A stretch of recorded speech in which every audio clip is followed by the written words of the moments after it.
Hi, good afternoon, and thank you for joining me for a chat with the director here at the Office of Unified Communications. I'm very excited to have all of you here today. I just want to take a few minutes and introduce myself as the new acting director of the Office of Unified Communications.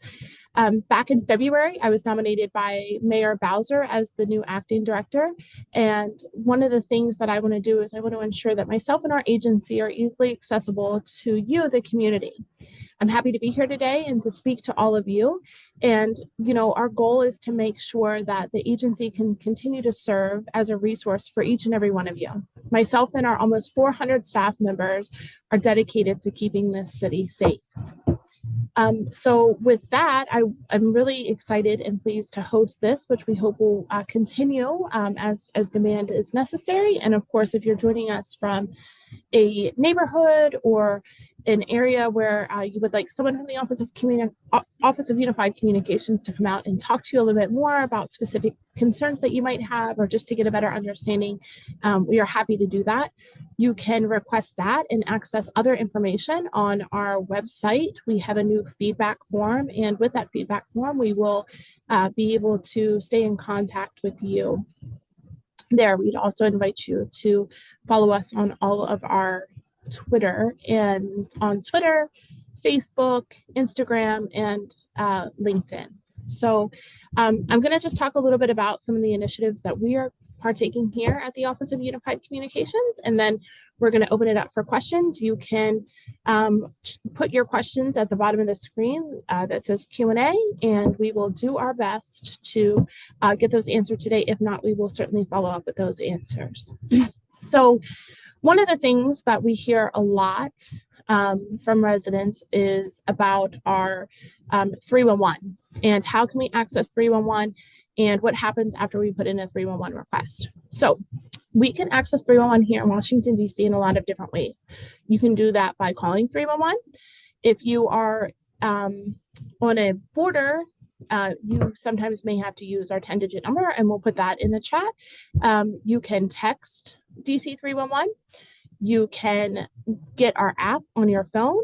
You can go online at 311.ouc.dc.gov, and you can also tweet us at DC311.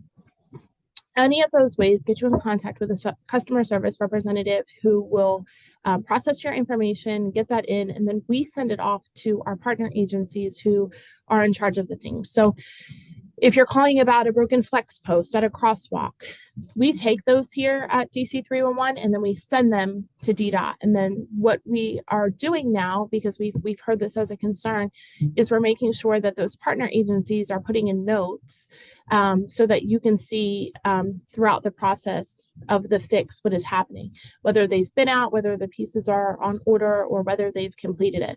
Once it is completed, you'll be notified. One of the things that we hear a lot about from 311 is you closed my ticket and the problem wasn't fixed. OUC does not close tickets. OUC takes the information and then we push those out to our agency. We hear that concern, and we're working on a lot of different ways to make that user experience more thorough, more accurate, and easier for you to understand. And how do we do that? We meet bi-monthly with all of the agencies who we enter requests for. So another question that we get is, what happens when I call 911? How do you know where I'm at? So in the 911 world, technology over the 50 years that 911 has been around has changed a lot. And so when 911 first started, most people had a landline phone. And then if you didn't have a landline phone, your only other options were set pay phones. And if there was an emergency, you would make that call from your house, or you would make it from a payphone or from a business. And every time that call came in, an address was also coming in with that information. Then we got these great inventions called cell phones. And once those started popping up, people were able to call 911 now from a non-fixed address. But what was happening was your cell phone was reaching a cell phone tower that did have a fixed address. And so we relied really heavily on you as the caller to give us the address of exactly where you were. That's called phase one 911 call. As technology has advanced, we have now moved to a place where we have other things like VoIP, voice over internet protocol, or IP addressing. Sometimes those numbers have an associated address with them that are accurate, and sometimes they don't. If you got a number through like a provider such as Comcast or Verizon, maybe you got that number when you lived in California, and now you have brought that number to Washington, D.C. But if you didn't make that change of address, the address that still shows up is something that's thousands of miles away from where you actually are. Then as technology further advanced, we moved into a wireless phase 2 piece. And in wireless phase 2, we started to get addresses of not only the cell phone tower, but we could get more accurate addresses of where you were directly. And so with that information and with that, we are able to better pinpoint you. However, FCC regulations don't always mandate that you have to be in a pinpointed address, or they don't actually have to give us a pinpointed address. That is changing. The industry is working on making that happen a little bit more. And so what tends to happen in those times is that we can see where you are, or we have a general idea of where you are. But it's still very important that you give us your address and that you tell us exactly where you are when we ask, so that we can help to get the responders, the field responders there most expeditiously. So I'm going to open it to some more questions. I'm going to read here in the Q&A. And again, I invite you to put your questions into the Q&A, and or you can have the ability to raise your hand if you would like to speak.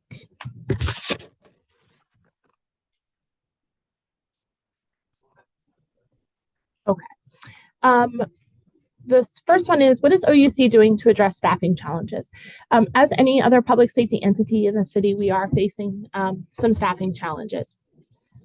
Some of the things that we're doing here is working with DCHR to try and get a open, continuous job description out there so that people can apply for that job all the time.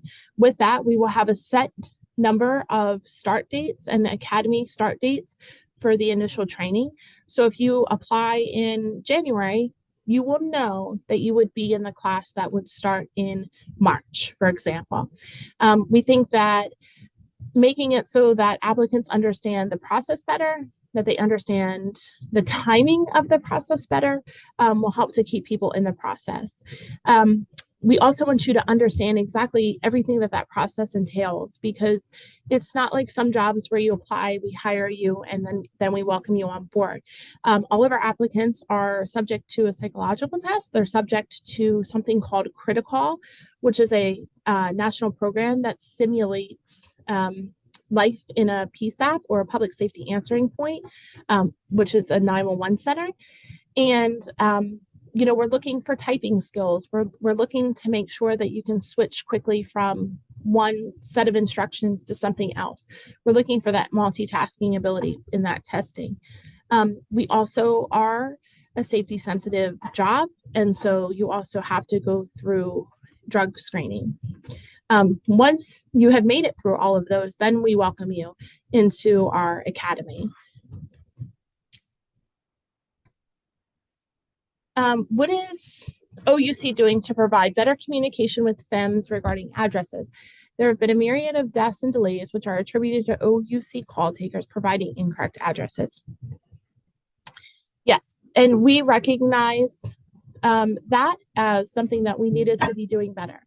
So starting with our class that just started about 2 weeks ago, our new initial training class, all of those call takers will be taking a 60-hour geography class. So 60 hours. They will be being taught not only by OUC trainers, who are all nationally certified, but they will be working with DC Fire and EMS personnel. They will be taking tours given by DC Fire and EMS personnel of the city, highlighting the major areas such as the interchanges, the tunnels, Florida Avenue, where we know that RST and those streets kind of intersect more than one time. We're going to be talking a lot about quadrants.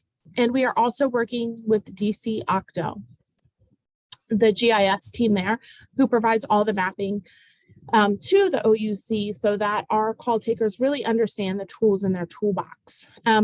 We have a tendency in 911 centers to be inundated with different technologies from the industry, from the private sector, and they're all really cool and they're all really neat and shiny. But sometimes you have too many tools in your toolbox. And so we're going to really reevaluate what we have in our toolbox and leave the tools that are most effective for the work that we do in those toolbox and kind of push the other ones out as secondary tools in case we need them.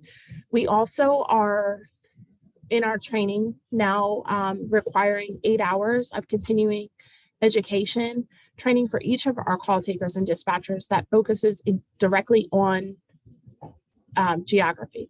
So even though we have a bigger or a larger number of hours that are necessary for each of our call takers to take on an annual basis, 8 hours of that will be for geography.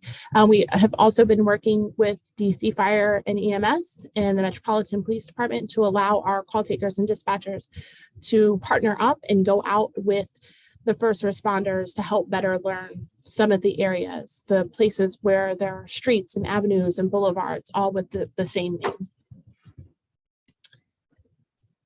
I live close to the city border, and whenever I call 911 or 311, I get routed to Maryland. What is OUC doing to fix this? For 311, we have a 10-digit number. Those are non-emergency. So we have a 10-digit number that you can do. You can also text DC 311. I talked about the Twitter and the other ways. For 911 calls, what's happening? So a little bit earlier in this chat, I talked about wireless phase 2, and here's a cell phone tower. A cell phone tower is a triangle. Each side can accommodate a certain number of calls. Each side of that tower is pointed to a 911 center. So when you get up kind of to the triangle up in Ward 4, when you come down like Eastern Avenue, we get a lot of that. I got Prince George's County. How do I get back here? Every quarter we meet, the Office of Unified Communications meets with our partner agencies in other jurisdictions. So Prince George's County, Montgomery County, Alexandria, and Arlington. And we look at how many total cell phone calls came in for that quarter. We look at where did they originally get sent and what was their final destination. If that number is 51% or higher, 51% of the calls that were sent originally to Prince George's County ultimately needed to come to Washington, D.C., then we work with the cell phone tower owner and the carriers to now point those calls to Washington, D.C. As technology is advancing in our cell phones and as the location from our cell phones are mandatory or mandated to come to a 911 center, because there was a time where you had the option whether your location came or not. You don't have that option anymore with the new technology. We are seeing less and less of that. The most important thing that we can tell you is to stay on the line. We have keypads just with a one button press. If you called and you got Washington, D.C. and it was meant for Montgomery, we hit that. We can send you and your information to the Montgomery County 911 Center. We can send you and your information to Prince George's. We can even send you and your information to centers thousands of miles away if you were maybe like on the phone with a relative and now that person needed 911. The most important thing to do is just stay on the line and we'll get you to where we need to get you. I called 911 and got placed on hold. Should I hang up or call back? Okay, when you call 911, if a call taker if our call takers are on other calls and there's no call taker available, you're not really getting put in a hold status. You're getting put, and I know it might feel that way, but you're getting put into our 911 queue. In that 911 queue, we can, you are hearing a message that says you've reached DC 911. our call takers are busy. Please stay on the line. You'll hear that in English, you'll hear that in Spanish, and then you'll hear a series of tones for our community members who are using TTY. Again, the most important thing to do is to stay on the line. We will answer your call as soon as we possibly can. We're recording that, so we know how long you're staying on the phone. We're looking at our metrics each and every day. The average hold time in 2021 was 3 seconds. The average hold time in 2022 was 7 seconds. So we do acknowledge that it's going up. Now we hear a lot of times I was on there for minutes. And sometimes, unfortunately, you are. Those are usually when we're having a large scale incident where a lot of people are calling in. You can always call and stay on the line if you have important information. If it's something like you heard gunshots, but you're not seeing anything else, you can also text us. You can text 911. You don't have to preface it with anything. Just open your text block and hit open a new session and hit 911, just like that. That's all you need to do. That will come to us. If it doesn't come to us right away, you will get a bounce back message that for some reason we're unable to accept 911 calls at this time. Please make a voice call.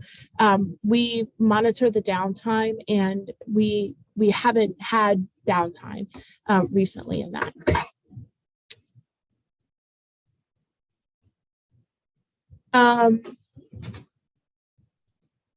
Do you have, I'm sorry, I'm just going through here.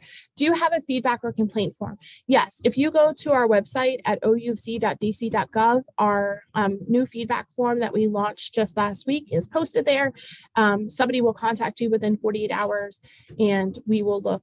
You can also always send us a DM in social media and we will get back to you. Will there be a junior academy cohort in the fall?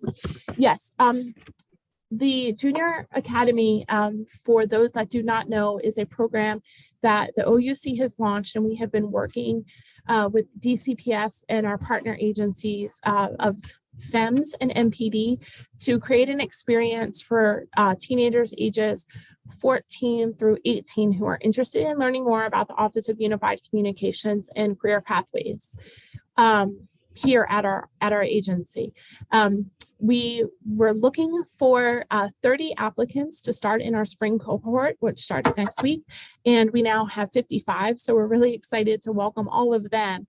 We are going to continue to keep the Junior Academy open, applications opening on a rolling basis, and we are going to have a fall cohort, which will start on September 23rd of 2023. So if you're interested, you can find that information on our website too. You would not be in the spring cohort, but we are now accepting applications for the fall.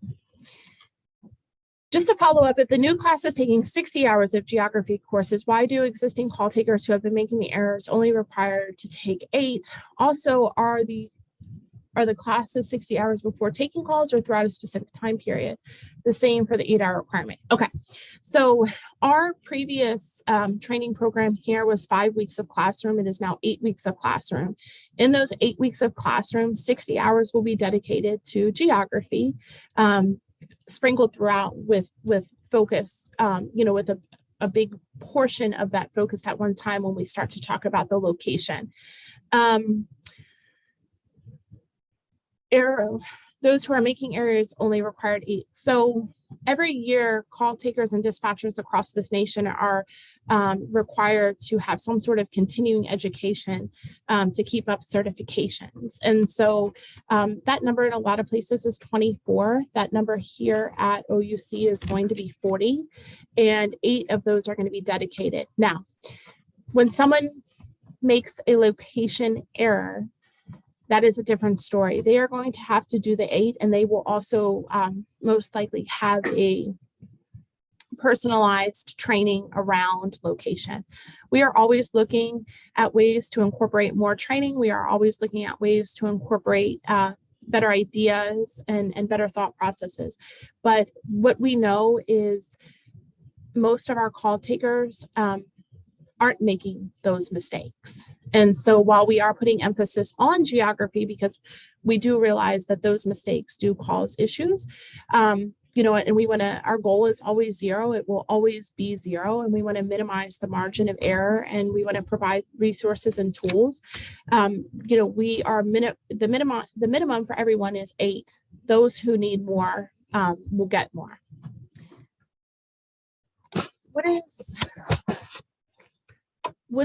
I did that one. How will OUC be celebrating 311 Day? So 311 Day is on Saturday, March 11th, 311. And we actually are going to be partnering with the Department of Parks and Recreation's Crank program.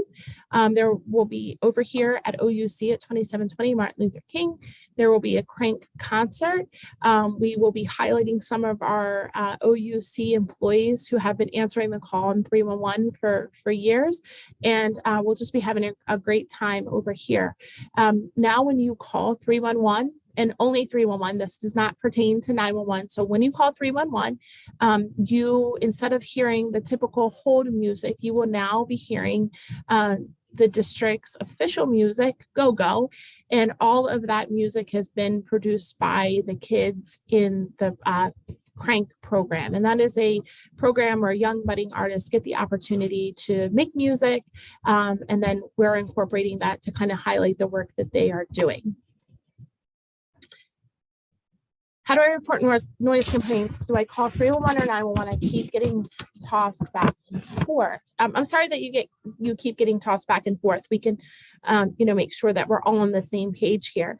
You want to call 311 for noise complaints, and CSRs, our customer service reps, will get you to the right place. Sometimes it depends on what the situation is for noise. What are you hearing? How loud is it? Are there a lot of people?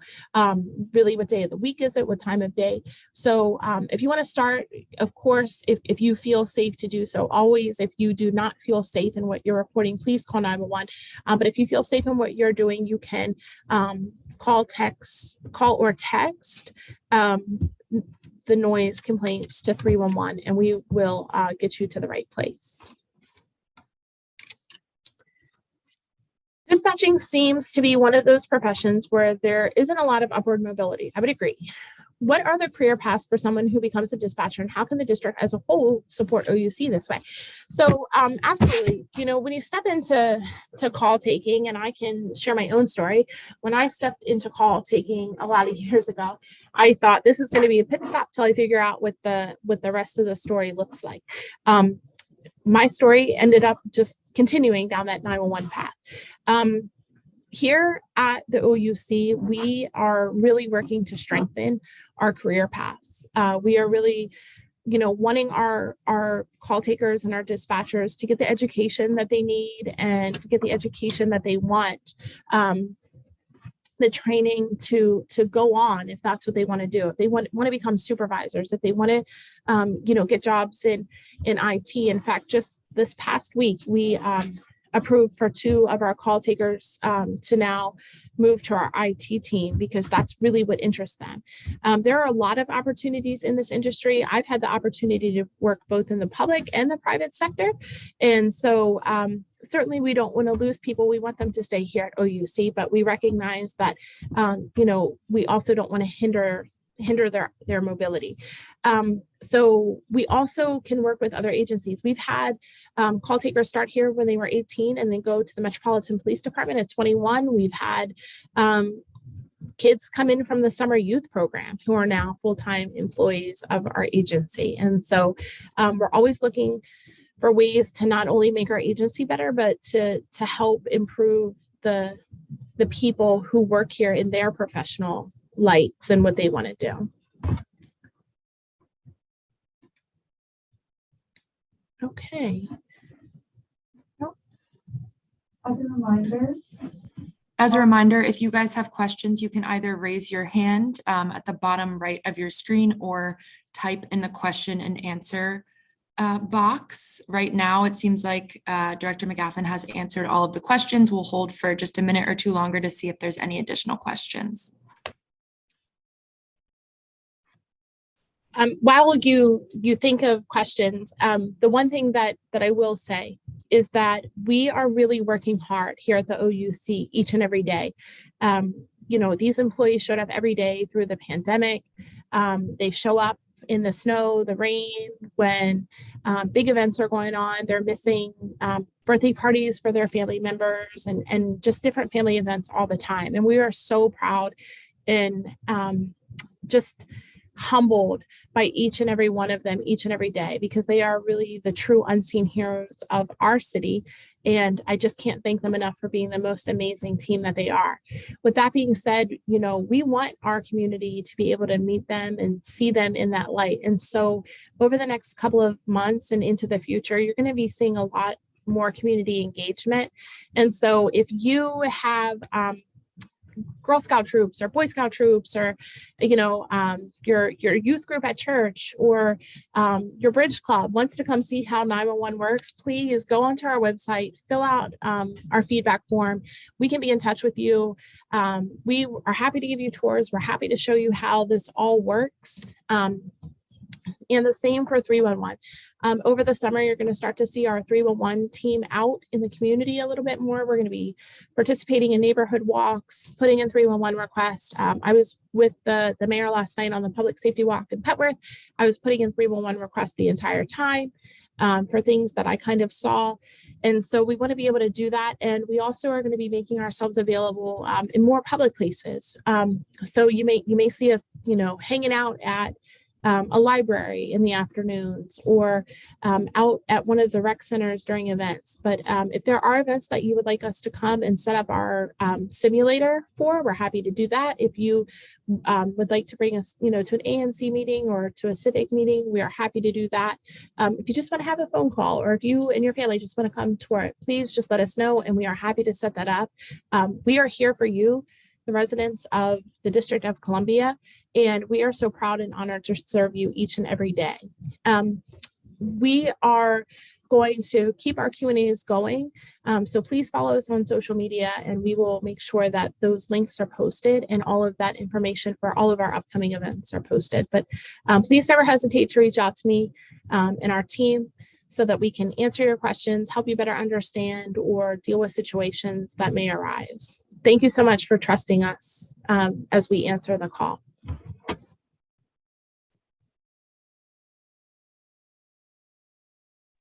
Thank you guys once again for joining us today. As Director McGaffin stated, we hope to do these continuously to really be able to answer all of the questions that the community may have. And again, to be up to date on our programming and events, please follow us on Twitter at OUC_DC. Thank you.